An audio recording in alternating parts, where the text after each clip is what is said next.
Alright, Crim 20, here we go with Chapter 2, Sentencing and the Correctional Process. Sounds pretty stinking exciting, doesn't it? Well, guess what? It actually kinda is. Alright, so these are some things that you probably already know, or you have a general idea about them. You probably know more or less the difference between a felony and a misdemeanor. Typically, when you're talking about a felony, you're talking about a more serious offense for which you could actually serve time in prison. Typically, that's more than 1 year in prison as opposed to jail. So a felony is typically, again, a more serious offense, bigger fines, and typically longer periods of time in custody, more than a year in a prison. Okay? Then you have a misdemeanor. A misdemeanor is an offense for which you could not go to prison. You can only serve under a year in jail. So you ask, what is the difference between prison and jail? Jail is a local facility, typically run by a county, like in Fresno. Ours is run by the Sheriff's Department. It's the Fresno County Jail. And it is a facility that is designed to house offenders who are pending trial. So they're awaiting their court proceedings, or they're serving less than a year in custody for typically misdemeanors. All right, what's a prison? A prison is a place for sentenced felons only. Sentenced felons only. Okay, so you have a felony and a misdemeanor. A lot of you will, and I'll ask you, describe the difference between them, and you'll say a felony is a violent offense. That is not necessarily true, and if you answer that way, I will mark it wrong.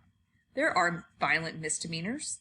There are violent felonies. There are non-violent felonies. So the violence is not a key factor in whether or not something is a felony or a misdemeanor. So keep that in mind when you're describing the two.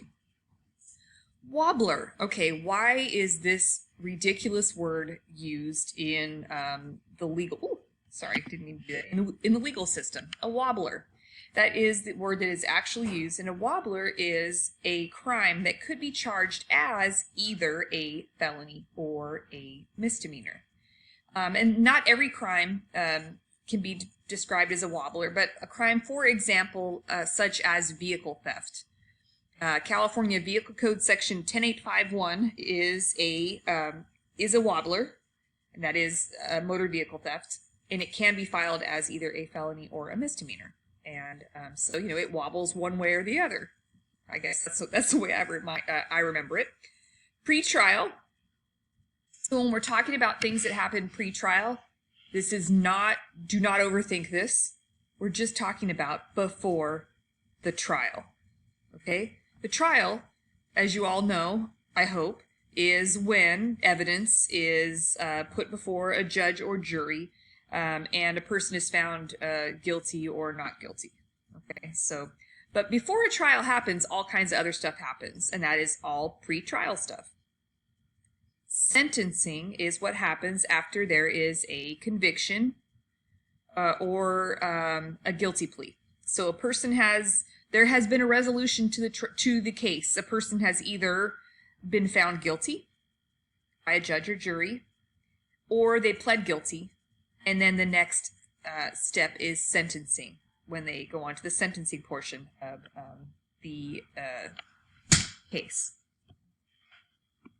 So, this is a kind of, I'm going to kind of air quotes, but you can't see me because I'm not on the screen because, yeah, I'm not all made up or anything right now, so I kind of look like crap. So, diversion is, it's really important that you know about diversion, but diversion is, I like to define a lot of these terms by just their normal meanings.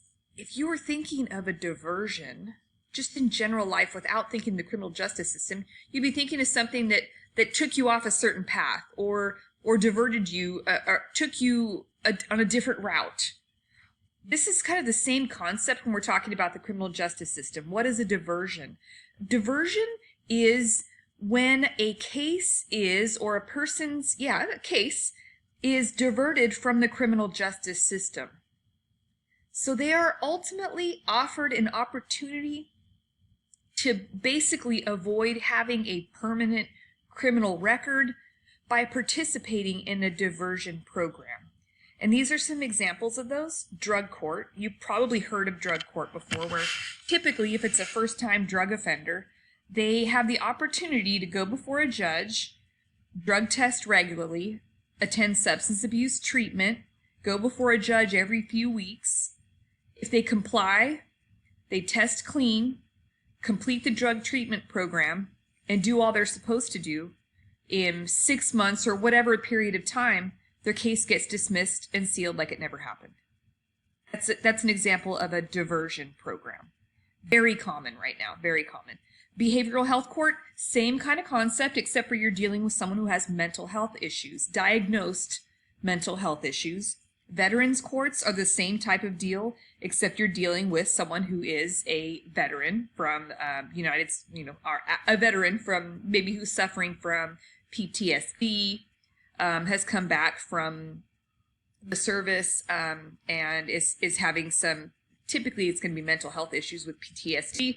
They participate in these programs and get their cases dismissed if they comply. Restorative justice is another kind of diversion program.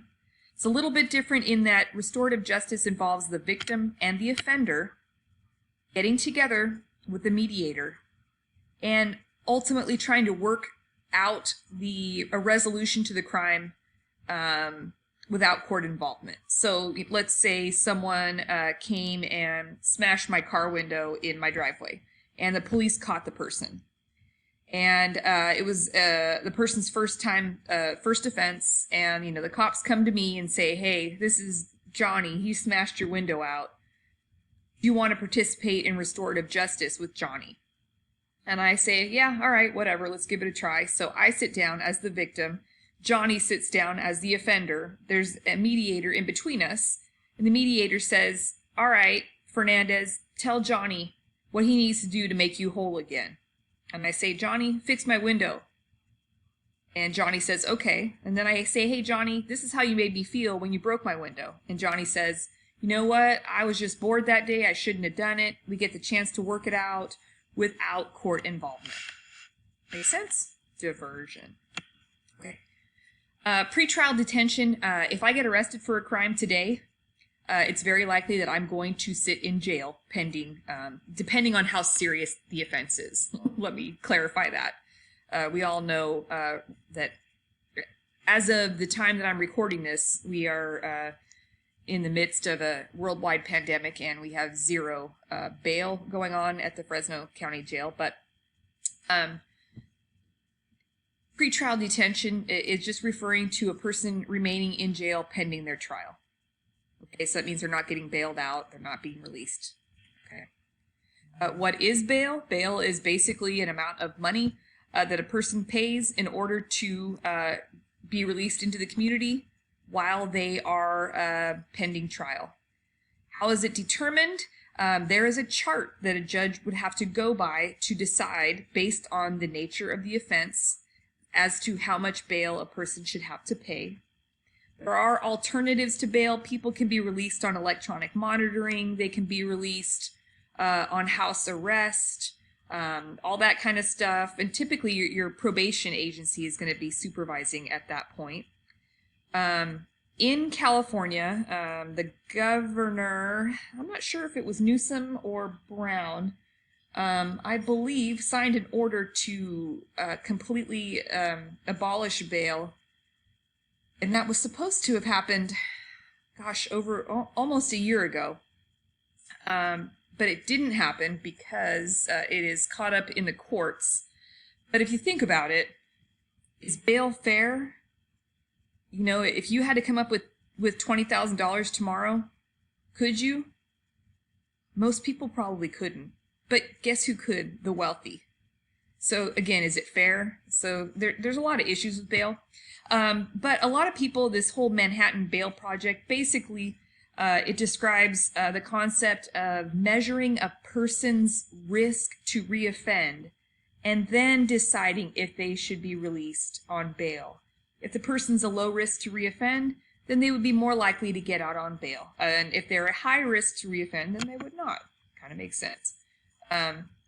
Going kind of back to these alternatives to bail, I talked about things like electronic monitoring, GPS, home detention. What are they? That's what they are. They're supervised pretrial release programs where people are pending trial, they're released from jail, and they're supervised. And I mentioned on our last slide, who supervises them? It's typically going to be your probation department. Why do we need them? Because the jails are full. Make sense? Okay. Plea bargaining. You all know what this is too.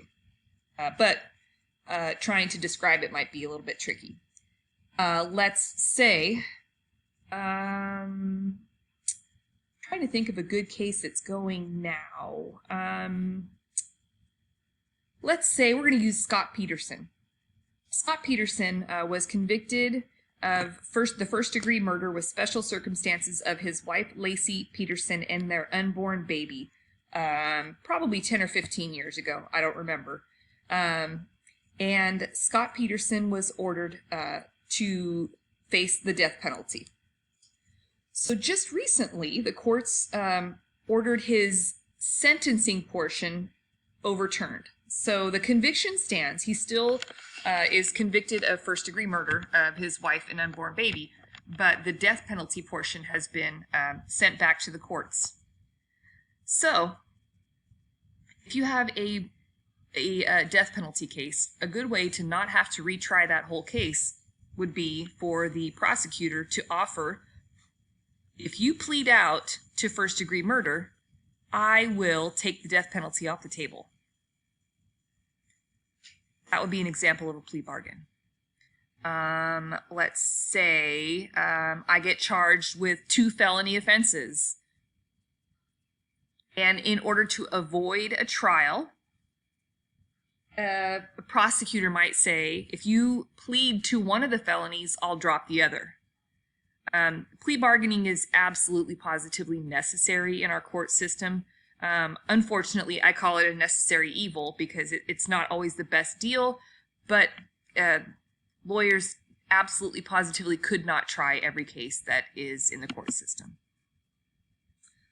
Okay, back into corrections here. What does, at sentencing, every offender who is sentenced for a felony has a right to have a pre-sentence investigation report.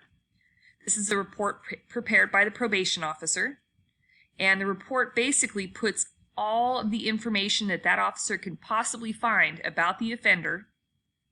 That will include things like their social history, their educational history, their employment history, their criminal history, their mental health history, their gang history, their drug history, their you name it, their family history, absolutely everything about this offender, in addition to what happened during the offense. And at the end of that report, the probation officer makes a recommendation for sentencing purposes.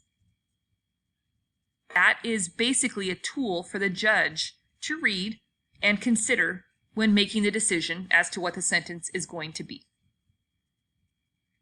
So those of you who are considering going into probation, you have to consider the fact that you might be one of those probation officers who sits at a desk and writes 8 of these reports a week, and that's your whole job. And I did this for a while, so it's not that exciting.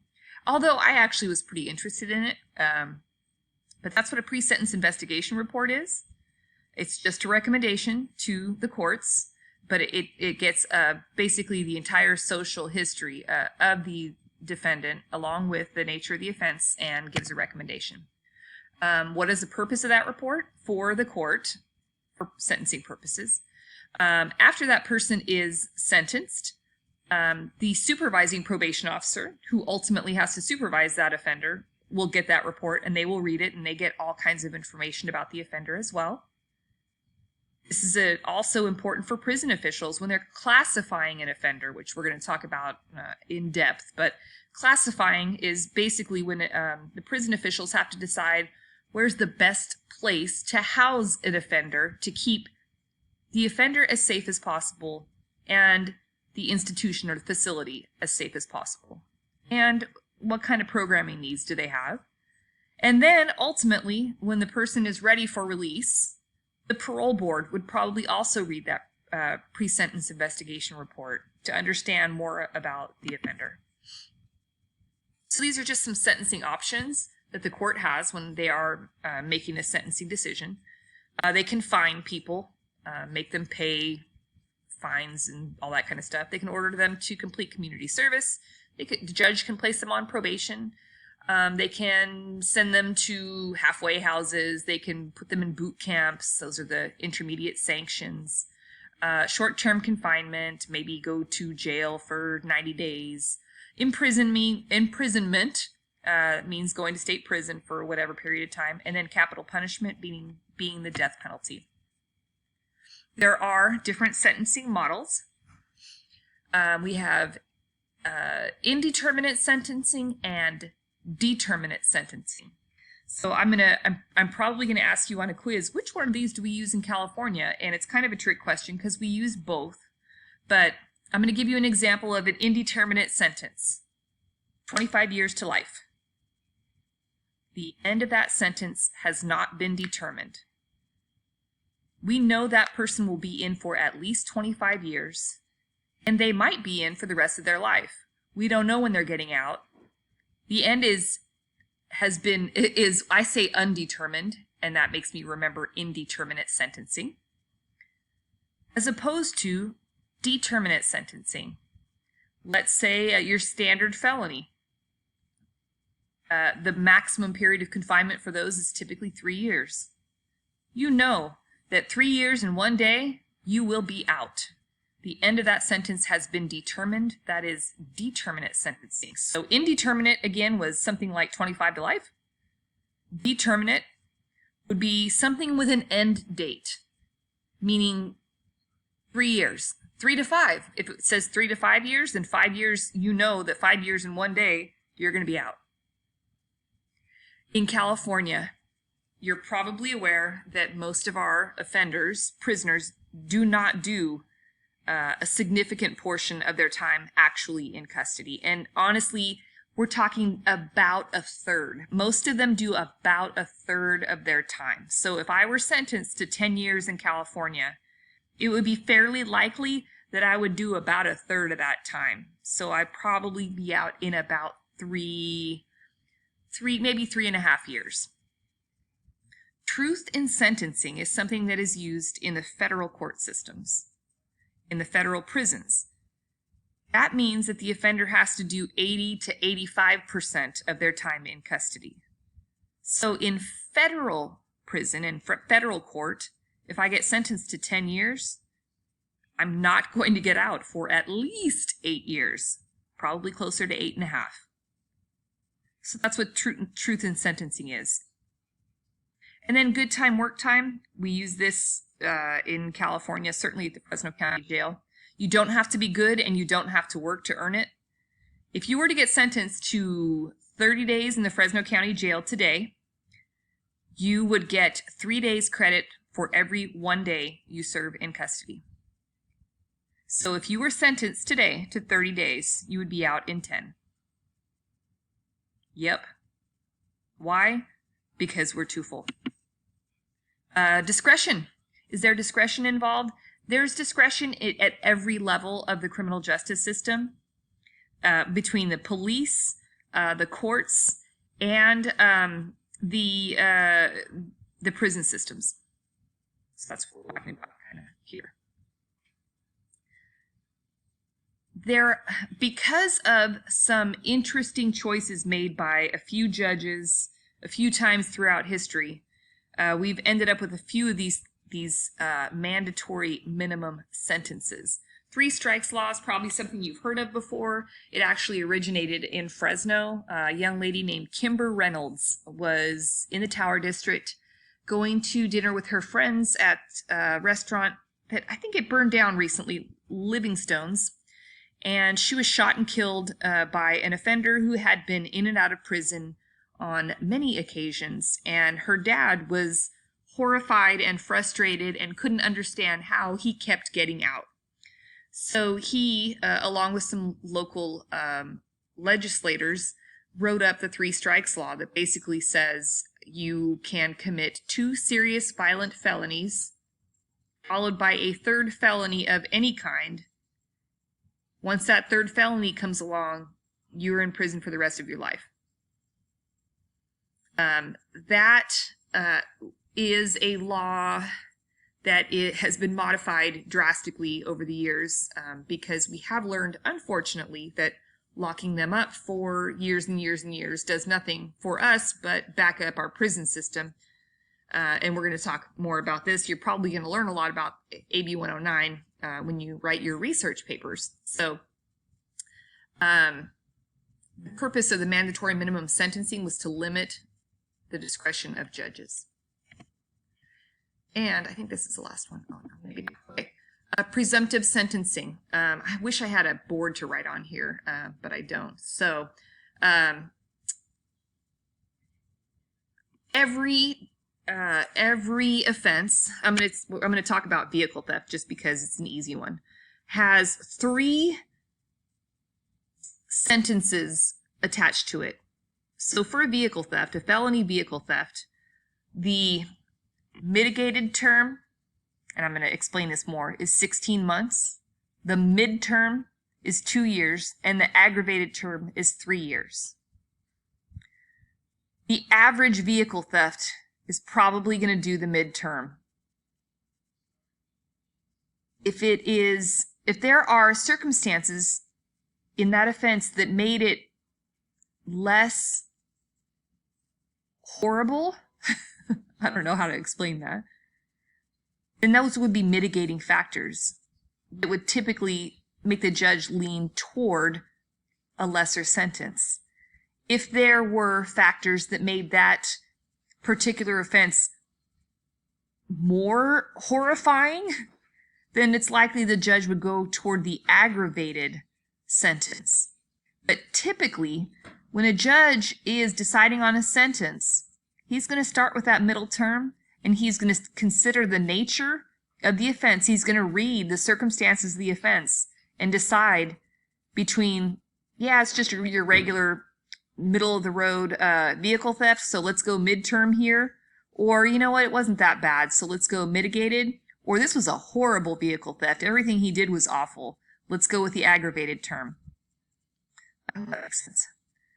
Creative sentencing options, we've talked about these already, but these are some interesting options that the courts have tried, and I think that's the last one.